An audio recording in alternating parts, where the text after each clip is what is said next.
Bencana memperlihatkan siapa yang menyelamatkan kehidupan.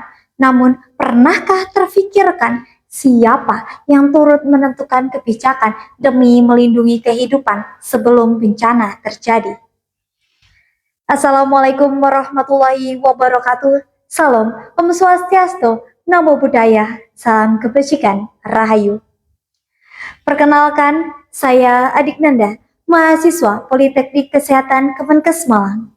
Pada kesempatan kali ini, saya tidak hanya berbicara tentang bencana, tetapi juga menyuarakan peran perawat yang selama ini hadir saat bencana, tetapi belum sepenuhnya hadir di ruang pengambilan keputusan.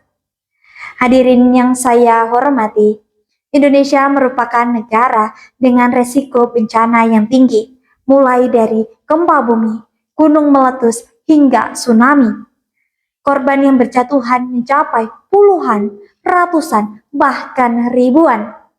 Di tengah keterbatasan dan kepanikan, perawat hadir di garda terdepan, memberikan pertolongan, menjaga keselamatan, dan memulihkan harapan. Namun, ironisnya, ketika kebijakan dibuat, peran perawat belum sepenuhnya hadir di dalamnya. Lantas, jika perawat dipercaya dalam menjaga kehidupan masyarakat, mengapa belum sepenuhnya dipercaya dalam menentukan kebijakan yang melindunginya? Hadirin yang saya hormati, dari segala kontribusi perawat, terdapat sebuah paradoks yang perlu kita renungkan bersama. Perawat adalah profesi yang paling dekat dan paling memahami korban. Namun saat ini kerap diposisikan sebagai pelaksana kebijakan, bukan sebagai mitra dalam menentukan kebijakan. International Council of Nurse menegaskan bahwasanya perawat memiliki peran dalam perencanaan, pengembangan kebijakan, kesiapsiagaan, dan respons bencana. Artinya, perawat bukan hanya sekedar pelaksana, tetapi sebagai pihak yang layak berkontribusi dalam perumusan kebijakan. Sebab kebijakan yang dibuat tanpa perspektif keperawatan akan beresiko kehilangan realita lapangan.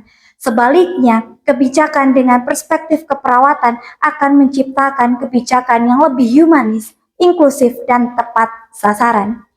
Hadirin yang saya hormati, oleh karena itu saya mengajak para pemangku kepentingan untuk memberikan ruang yang lebih besar bagi perawat dalam perumusan manajemen bencana.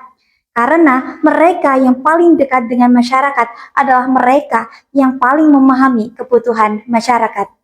Hadirin yang saya hormati, izinkan saya memberikan satu pesan. Jangan hanya tempatkan perawat di garis terdepan saat bencana terjadi, tetapi juga di garis terdepan pemutusan kebijakan. Karena perawat hadir sebelum bencana untuk membangun kesiapsiagaan, hadir saat bencana untuk memberikan pertolongan, dan hadir setelah bencana untuk mengembalikan harapan. Karena perawat saat ini sudah seharusnya menggaungkan suaranya di ruang pengambilan keputusan.